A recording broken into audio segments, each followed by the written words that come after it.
അങ്ങനെ ട്രെക്കിംഗ് എല്ലാം കഴിഞ്ഞ് താഴെ വരെ എത്തി. അയ്യോ, ഇത് ഇപ്പം എവിടോട്ടാ പോയെന്നൊന്നും ചോദിച്ചാൽ എനിക്കൊരിതില്ല. പക്ഷെ നല്ല കണ്ടാ ഹായ് കൊള്ളാല്ലേ ഇങ്ങനെ. അയ്യോ, അങ്ങനെ ഒരു 3 മണിയൊക്കെ ആയപ്പോൾ മുകളിൽ നിന്ന് ഇറങ്ങിയതാണ്. അപ്പം 3:30 എത്തി. താഴെ ഇപ്പം നിലത്ത് ഗ്രൗണ്ടിലെത്തി. ഇവിടുന്നാണ് ഇവരുടെ ട്രെക്കിങ് തുടങ്ങുന്നത്. അവിടെ എത്തി. ഇനി ഇവിടെ നേരത്തെ അപ്പം ഇതിങ്ങനെ കാണൂലേ, നേരത്തെ മഞ്ഞായിരുന്നു. അതായത് നടക്കുന്ന പശുവാണോ കാളയാണോ എന്താണേലും അതിനൊന്നും കാണത്തില്ലായിരുന്നു ഇവിടെ ഒന്ന് നോക്കിക്കഴിഞ്ഞാൽ. അതുപോലെ കോടയായിരുന്നു. തോത്തക്കണ്ട.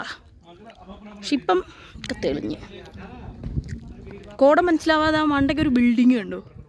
അതൊരു ഒബ്സർവേറ്ററി എന്നാണ്. ഒന്ന് ചെരുപ്പ് തങ്ങിയതാ, ഒന്നും പറ്റിയില്ല. ഒരു ഒബ്സർവേറ്ററി എന്നൊക്കെ പറഞ്ഞ് ഈ തുളസിയാണോ? അല്ല, തുളസിയില്ല. ഇത് തുളസിയാണോ ഓർത്തു. ആ ഒബ്സർവേറ്ററിയിൽ പോയി ട്രക്കിങ് അങ്ങോട്ടാണെന്ന് പറഞ്ഞുകൊണ്ട്. കാരണം മഞ്ഞായ കാരണം അറിയത്തില്ലായിരുന്നു. പക്ഷെ ഇപ്പം എത്തി. പിന്നെ ആ ചെറിയൊരു കൂടാരം പോലെ ഉണ്ട്. എന്നിട്ടൊരു സെക്യൂരിറ്റി ഉണ്ടായിരുന്നു. പുള്ളി പറഞ്ഞു കൺസെൻ്റൊക്കെ എഴുതി കൊടുക്കണം, നമ്മൾ തട്ടിപ്പോയാലും ഇവർക്കൊന്നും യാതൊരു ഇതുമില്ലെന്ന്.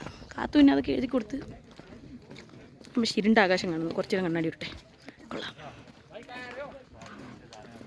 കൊള്ളാം, നല്ല ആകാശം. കണ്ണാടി വെക്കുമ്പോൾ കുറച്ചുകൂടി ഇരുണ്ട.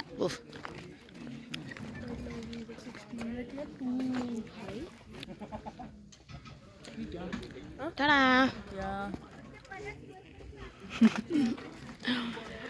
This is where we started.